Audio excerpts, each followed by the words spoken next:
All right, hey bud, let me show you kind of a little bit more detail what I'm talking about when I'm focusing on these numbers. The idea behind it is, of course, plus or minus 100 on the money line is a pretty 50-50 pick 'em type scenario. So the bigger the negative number, the logic dictates the stronger the favorite, right? Like the more the other team should win. That's why Vegas is putting that kind of money if you do or don't understand money lines, this minus 385 means that you have to put $385 down on Carolina to win back $100 of profit. Are you willing to risk $400 to win 100? That's how sure a thing Carolina is saying, or Vegas is saying Carolina is. On the other side of it, Philadelphia is a 3-to-1 shot, right? Like you put down $300, put down $100 and you win back 300. So which one is, they're trying to make it more and more appealing to Philadelphia fans to put money on the game to offset how much money's coming in on Carolina, is really what that's telling you. We come down here, you put down 146 on New Jersey to win 100, or you put down 100 on Washington to win 122. This is obviously a much closer game. It's a much more balanced, much more 50-50 type of game than this one up here. So Carolina's in a very, very strong position. When you get over minus 150, minus 200, certainly minus 300, that's a very, very strong position. So if we look at just that and go down the slate, not so much. There's a strong pick on the Rangers, right? And you're going to be facing the bad teams when you do. Not so strong on Dallas, kind of strong, not great. Kind of strong on Pittsburgh, not great. Kind of strong on Tampa, not great. Kind of strong on Boston. And the difference between a 176 and a 150 is pretty negligible. It's the difference between a 150 and a 300 is a big deal. The difference between a 100 and a 150, not so much of a big deal, right? Like you want to see a big jump. Otherwise, this is splitting hairs. The 176, the 164, the 150, this is all splitting hairs, right? Like these guys are all kind of lumped into the same category of strength of favorite, if you will. 164 again, meh. 166, meh. So I'm not going to rank them strictly in order and be like, well, a 166 is bigger than a 164, so I like that team more. No, they're so close. I like the team the same. You can't tell the difference between the two. 137 maybe less than the 150s, but not by a lot. So really your two big ones today, and it doesn't happen every day, but your two big ones today are the New York Rangers at 275 and the Carolina Hurricanes at 385. And you should be leaning more on Carolina even than Philly. Now, that is easy to see.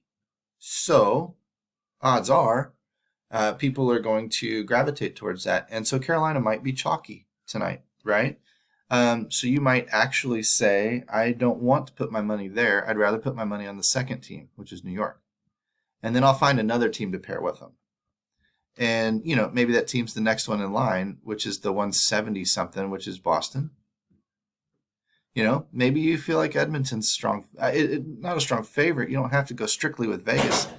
You can kind of play, your own gut down in there too. Don't be afraid of that, but you should be definitely focused tonight on New York and Carolina first before anything else and evaluate that situation. Now, when you're looking for which games might score more than others, you're looking at these game totals. Okay. And you're going to see anything between 5.5 and about 7. So let's go looking for the bigger games. The 5.5 here is a very low scoring game. That makes Carolina a little less attractive. And I'll get back to this in a minute. But there's a 6.5. That game's a little bit, and being that it's balanced on the favorite underdog type situation, this game might come out more 3-3 or 4-3. Both teams should score some goals in a game like this. In this game, this is a 6.5 with some decent spread, right? Like New York's a big, big favorite. So that's a good thing this is a higher scoring environment than the Carolina game. But it favors New York strongly. So that would make me think that New York is even a stronger play maybe than Carolina. And I'll get back to that in a second because those are the teams we ought to focus on. There's a 6.5 balanced, so either team is probably fine. There's more balanced, 5.5. I'd probably avoid this game. 6.5 balanced, either team is probably fine. Somewhat balanced, but a 6.5, either team is probably fine. Because again, Edmonton, we already know enough about Edmonton. They've got Connor McDavid, Leon Draisaitl. They got some guys that can really, really score. So on any given night, they can put 2 or 3 goals in the net on their own, or their scoring line can, and that makes for a good tournament play, especially when they're an underdog. So there was some consideration. St. Louis 6.5. This is a good environment. It's fairly balanced scoring, fairly balanced game with a higher scoring environment. That's good. Same with Nashville and Arizona. Same with Colorado and LA. And we know LA has been scoring more goals in the league, in the last, say, month or so than most every other team. So that's a really, really good spot maybe for LA, especially flying way under the radar because we haven't even mentioned them yet.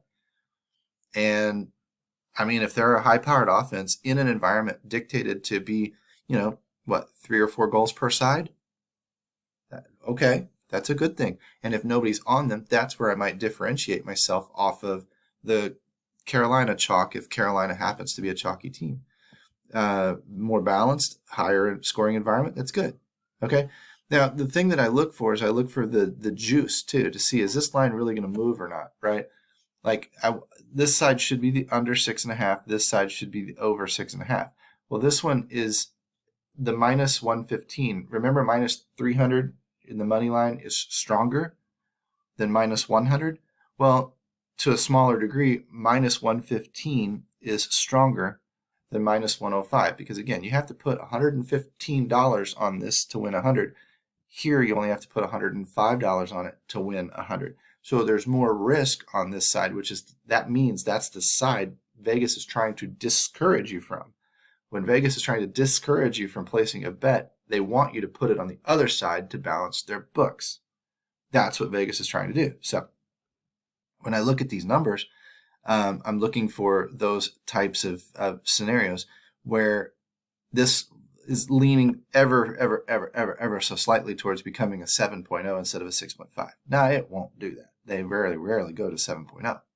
But I think that it's important to notice that if there is any lean in this game at all, Vegas is telling you it's on the over. Okay? That's why they're charging you more for it. That's why they're making it a riskier bet. The puck line itself is like the point spread, right? And it's almost always set at 1.5. They're saying that right now, the minus 1.5 is the team that has to win by more than 1 goal.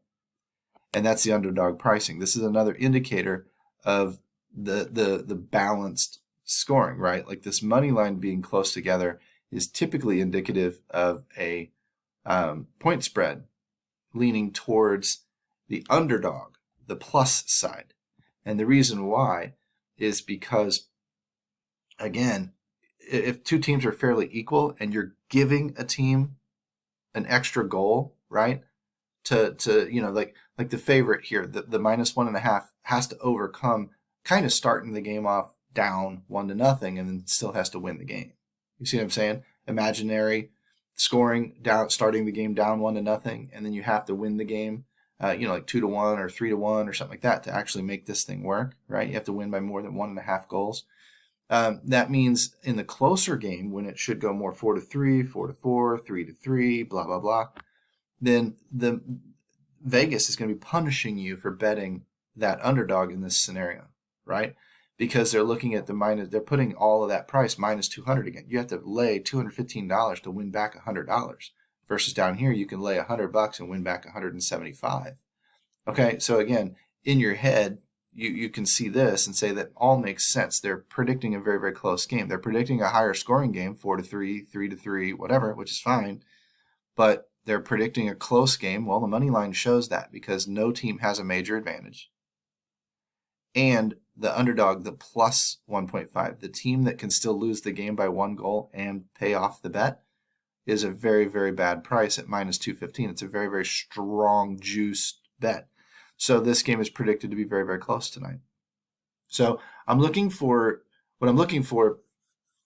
is money line discrepancies that suggest that the scoring is going to be lopsided. Like here, when the teams are close together in the money line, predicted to be, like I said, 6.5. Start with 6.5. Well, that'd be 3 for one team, 3.5 for the other team, right? Or 3-3, or 4-3. Well, that's why I'm saying both. I'm kind of splitting the difference, and it adds up to 6.5.